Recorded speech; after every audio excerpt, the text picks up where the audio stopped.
કરજો કરે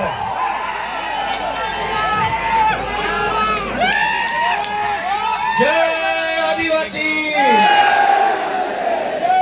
જોહાર ચૈતરભાઈ તુમ આગે बढ़ो આજે આપણા સૌના લોકપ્રિય આપણા આદર્શ નેતા એવા ભાઈ શ્રી ચૈતરભાઈ વસાવાના સમર્થનમાં આયોજિત સામાજિક સભામાં ઉપસ્થિત મહારાષ્ટ્ર, રાજસ્થાન, ગુજરાત, અલગ અલગ બધા જિલ્લાઓમાંથી અને રાજ્યોમાંથી પધારેલા આદિવાસી સમાજના સૌ યુવાનો, વડીલો, આગેવાનોને મારા જય જોહાર, જય આદિવાસી। મંચ ઉપર ઉપસ્થિત ગુજરાતભરના આદિવાસી સમાજ માટે હંમેશા જેઓ લડે છે એવા ભાઈ શ્રી અનંતભાઈ પટેલ, હંમેશા જેમણે ચૈતરભાઈની સાથે ખભે ખભો મિલાવી અને ગુજરાતભરના મુદ્દા ઉઠાવ્યા છે એવા શ્રી સુદાનભાઈ ગઢવી, ચૈતરભાઈની સાથે મળી અને આદિવાસી વિસ્તાર માટે, અમારી પાર્ટી માટે, ગુજરાત માટે હંમેશા જેમણે કામ કર્યું છે એવા ભાઈ શ્રી મનોજભાઈ સોરઠિયા, મહારાષ્ટ્ર અને રાજસ્થાનથી પધારેલા આદિવાસી સંગઠનોના સૌ આગેવાનશ્રીઓ, નિવૃત્ત આઈએએસ સાહેબશ્રી, બધાયનો પહેલા તો હું ખૂબ ખૂબ આભાર વ્યક્ત કરું છું કે આ મુશ્કેલ ઘડીમાં બધાય એક થઈને ભેગા મળીને ચૈતરભાઈની સાથે ઊભા છે। દોસ્તો, ચૈતરભાઈ વસાવાને સરકારે સ્થાપેલી સરકારના પૈસાથી ચાલતી સરકારની અદાલતે 7 વર્ષની સજા આપી અને સરકારે સ્થાપેલી સરકારના નિયમથી ચાલતી અદાલતે જે સજાનો ચુકાદો સંભળાયો એ સજા, એ ચુકાદો આ જનતાની અદાલતમાં લઈને અમે બધા આવ્યા છે કે તમને એ માન્ય છે કે નહીં। લોકતંત્રમાં સરકાર કે કાયદો કે વ્યવસ્થા આ બધી જ વસ્તુ કરતા સર્વોપરી છે જનતાનો ઈરાદો, જનતાના આશીર્વાદ, જનતાની આશા શું છે।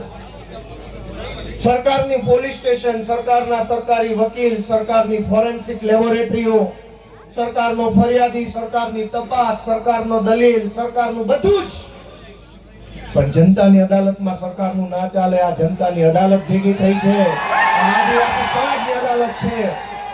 ચૈતરભાઈને સરકારની અદાલતે અને સરકારે ભેગા મળીને જે કાંઈ ન્યાય અન્યાય કર્યો એનો સાચો ન્યાય આદિવાસી સમાજની અદાલતમાં થવાનો છે અને નિર્ણય આજે અહીંથી આપણે કરી જવાનું। દોસ્તો, સરકાર એમ કહે છે કે ચૈતર વસાવાને 7 વર્ષની સજા, આ જનતાની અદાલતના કરોડો ન્યાયાધીશો તમે અહીંયા ઊભા છો, તમે કહો તમે શું સજા કરશો ભાજપને?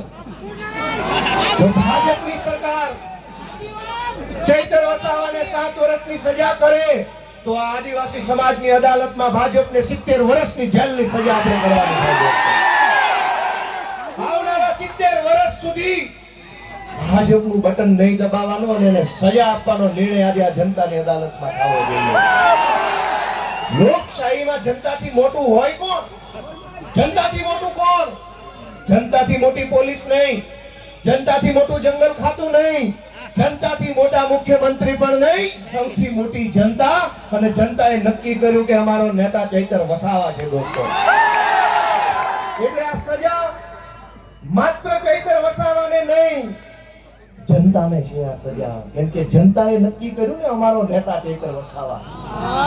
તો કરોડો લોકોને જે ચૈતર વસાવા ઉપર વિશ્વાસ છે, કરોડો આદિવાસીઓને જે ચૈતર વસાવાની ઉપર આશા છે, એને જેલમાં પૂરવાનો અર્થ એ થયો કે કરોડો લોકોને ભાજપની સરકારે સજા આપી છે કે તમારી પાસેથી તમારો નેતા છીનવી લીધો। અરે ભાઈ સાહેબ, કેટલા વર્ષો પછી ભગવાનના આશીર્વાદથી, પ્રકૃતિના આશીર્વાદથી, વડીલોના આશીર્વાદથી, હજારો વર્ષો પછી એક લડાયક ચૈતર વસાવા જેવો નેતા આપણા ગુજરાતના આદિવાસી સમાજને મળ્યો। અનેક લોકો ધારાસભ્યો બન્યા, સાંસદો બન્યા આદિવાસી સમાજના મત આધારે, પણ આદિવાસી વિસ્તારોમાં ચાલતી નકલી સરકારી કચેરીઓ ઉપર પહેલી વખત બોલ્યું કોણ? ચૈતર વસાવા બોલ્યા। અનેક લોકો આદિવાસી સમાજના મતના આધારે સાંસદો મંત્રીઓ બન્યા, પણ આદિવાસીઓની જમીન ઉપર વિવિધ કંપનીઓ લાવી આદિવાસીઓને ખદેડવાનું કામ કરતા હતા. એની વિરુદ્ધમાં પહેલો મજબૂત અવાજ ઉઠાવ્યો કોણે? ચૈતર વસાવાએ. આ કેવડિયામાં, તાપીમાં, છોટાઉદેપુરમાં, ડાંગ જિલ્લામાં ચારો તરફ કંપની, થર્મલ પ્રોજેક્ટ, ફલાણો પ્રોજેક્ટ, ઢેકણો પ્રોજેક્ટ. આ તમામ પ્રોજેક્ટના નામે આદિવાસીઓને ઘર વગરના, જમીન વગરના, શિક્ષણ વગરના, આરોગ્યની વ્યવસ્થા વગરના કરવાના ષડયંત્રને રોકવાનું કામ કર્યું કોણે? ચૈતર વસાવાએ કર્યું. અને સરકારના પેટમાં તેલ રેડાયું કે આ ચૈતર વસાવા આદિવાસીઓને કાં આટલો બધો જાગૃત કરે છે? કેમ આદિવાસી યુવાનોને જગાડે છે? કેમ સુતેલો આદિવાસી સમાજને જાગૃત કરવાનું કામ કરે છે? ચૈતર વસાવાનો ગુનો એ નથી કે જંગલ વિભાગના કર્મચારી સાથે બોલાચાલી કરી. ગુનો તો એ છે કે જંગલની જમીન તમારી છે અને તમને અપાવવાની છે, એવી જાગૃતિ સમાજમાં લઈને આવ્યા. ચૈતર વસાવાએ જો બીજા ભાજપના આદિવાસી નેતાઓની જેમ રૂપિયા બનાવવા હોત તો જેલમાં હોત કે ઘરે હોત? એક છે મોટા કદાવર આદિવાસી નેતા, 2000 કરોડનું મનરેગામાં કરી નાખ્યું. જેલમાં છે કે મેલમાં? આદિવાસીઓના મત લઈને, આદિવાસી વિસ્તારોની ગ્રાન્ટો ખાઈને 2000 કરોડ રૂપિયાનું બૂચ મારીને જો બેઠા હોત તો મેલમાં હોત. પણ જેણે આદિવાસીઓને પાય બચાવવાનું કામ કર્યું, આદિવાસી બાળકોના શિક્ષણ માટે લડાઈ લડ્યા, વિસ્થાપિતો માટે બોલ્યા, ગરીબ દીકરીઓ માટે બોલ્યા, તમામ પ્રકારની યોજનાના લાભ અપાવવા માટે બોલ્યા, એ ચૈતરભાઈને જેલમાં પૂર્યા. વિધાનસભામાં આજની તારીખમાં જેની ઉપર ગુજરાતની હાઈકોર્ટે આદેશ કર્યો હોય કે આ ધારાસભ્યો પર બળાત્કારની એફઆઈઆર નોંધો, જેની ઉપર બળાત્કારની એફઆઈઆર છે એ આજે વિધાનસભામાં છે. આજની તારીખમાં ધારાસભ્ય છે, જેલમાં નથી બળાત્કારના આરોપી. જેની ઉપર મનરેગા કૌભાંડનો 2000 કરોડનો આરોપ છે એ વિધાનસભામાં ધારાસભ્ય થઈને બેઠા છે. જેની ઉપર જમીનો પચાવી પાડવાનો કેસ ચાલે છે 200 કરોડનો, એ અત્યારે ધારાસભ્ય છે. ગુજરાતના તમામ ચોર, લુચ્ચા, લફંગા, લબાડ, તોડબાજ, બળાત્કારી, ભ્રષ્ટાચારી, હંતા કરનારા બધા જ લોકો આલિશાન જિંદગી જીવે છે. અને એક મામૂલી ગુનાની અંદર ચૈતર વસાવાને 7 વર્ષની સજા. 7મા ધોરણમાં ભણવામાં આવતું કે દેવડીએ દંડાય છે ચોર મુઠ્ઠી ઝારના, ને લાખ ખાંડી લૂંટનારા મહેફિલે મંડાય છે. સોનાના કૌભાંડ કરનારા લોકો વટથી ફરે છે અને આદિવાસી સમાજ માટે લડનારા ચૈતર વસાવાને જેલમાં પૂર્યા છે. દોસ્તો, મારી તમને એટલી વિનંતી છે કે લડાઈ બહુ લાંબી છે. આજે આપણે બધા અહીંયા ભેગા થયા છીએ, અહીંયા આકલા પડકારા, જુસ્સો, આમ કરી નાખું તેમ કરી નાખું કરીએ છીએ, પણ સાચું આમ અને તેમ કરવાનું ટાણું છે ને, મતદાનના દિવસે આવતું હોય. લોકશાહી છે, આમ તેમ જે કાંઈ, અને નર્મદા જિલ્લા વાળાએ તો આમ તેમ કરીને બતાવી દીધું કે જો આમ થાય. આમ તેમ કેમ થાય નહીં, ગઈ ચૂંટણીમાં કહી દીધું કે આમ થાય. બહુ મોટા હતા, ઝૂકેગા નહીં સાલા. બટા બાર બીજા વડાપ્રધાને અહીંયા સભા કરી, ગૃહમંત્રીએ સભા કરી, પ્રદેશ પ્રમુખે કરી, પણ નર્મદા જિલ્લાના આદિવાસીઓએ કીધું ઝૂકેગા નહીં સાલા. આને કહેવાય અસલ ટાઈગર. પણ દોસ્તો, હું તમને છેલ્લી 2-3 વિનંતી કરીશ કે ચૈતરભાઈનો ગુનો શું?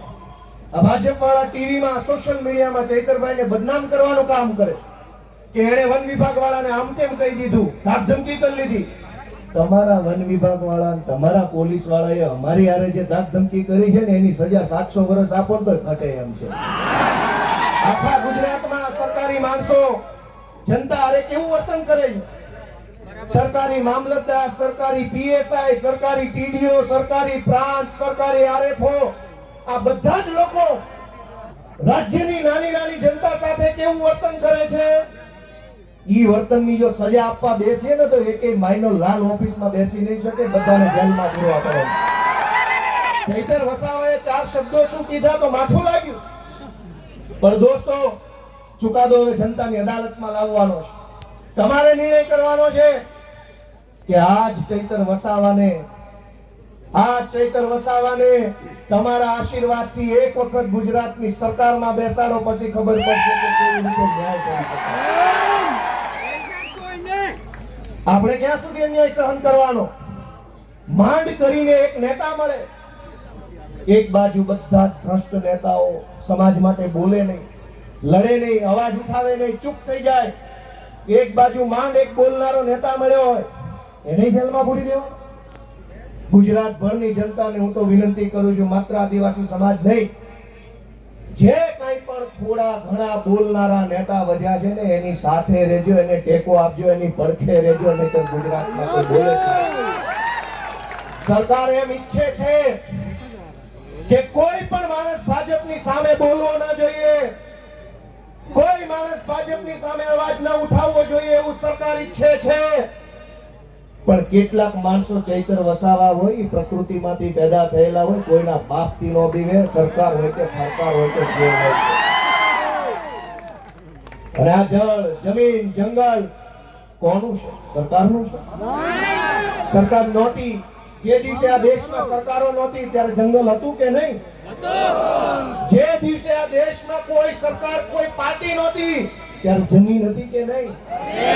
અને જે દિવસે આ ભાજપ પાર્ટી કે એના નેતાનો જન્મ નહોતો ત્યારે આ ધરતી પર જળ હતું કે નહીં?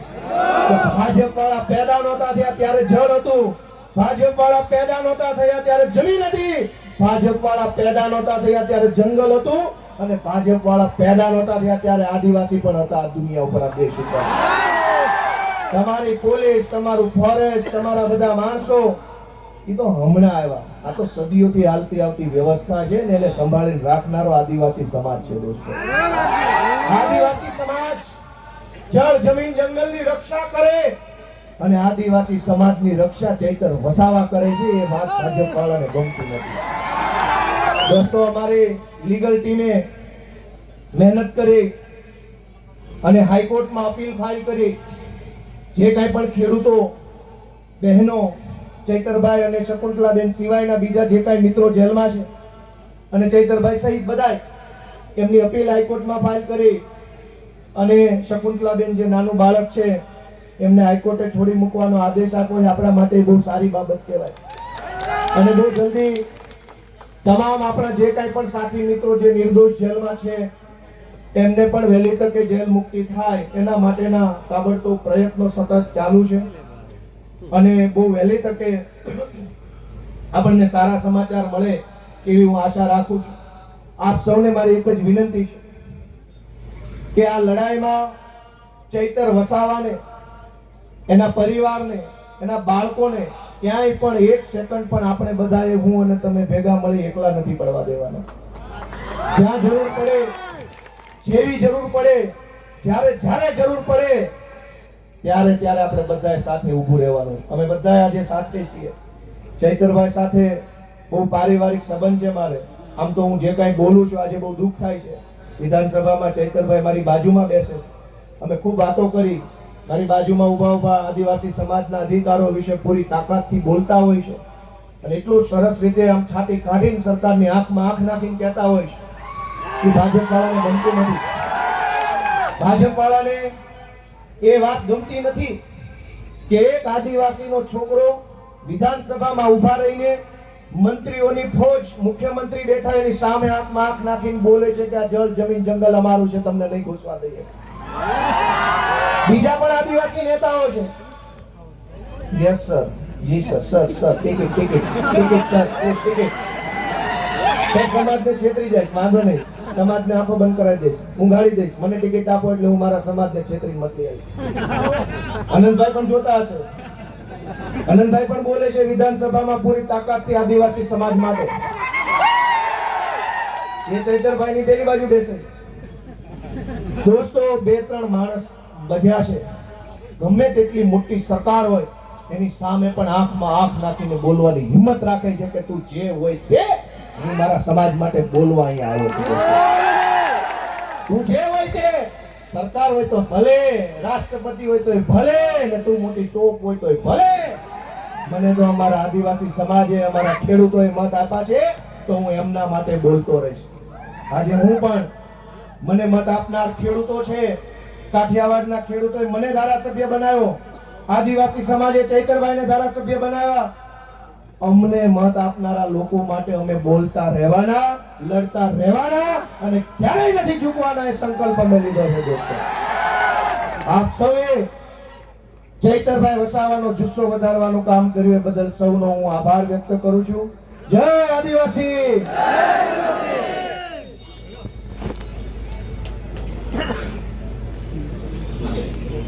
ગોપાલભાઈનો ખૂબ ખૂબ આભાર.